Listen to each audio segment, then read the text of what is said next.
Namhla ngaphasi kwalenkundla yasemanzini North kuthulwe emasaka ke erice lalikhulu titolo ke telabo labakhubateke ngekuhambi letintsatfu kanye ke nemabhokisi etimfonyo letilikhulu.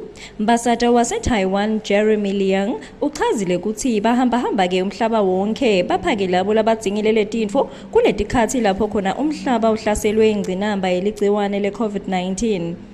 This is our ongoing event. We've been traveling around the country to visit the MPs and their constituency to deliver rice to the people of the community. We have been traveling around the country for more than 180 times, and this is our fourth time to the Manzini North. This is our ongoing.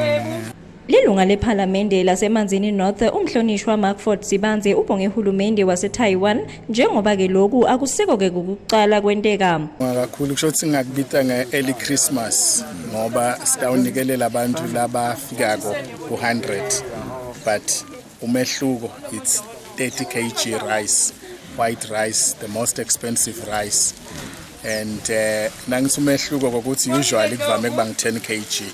Sihambe nawe ke kakhulu tangifakazela so i-30 kg isho kona ukuthi vele ikuthatha namhla 4 November yokujikijela ngale kuJanuary.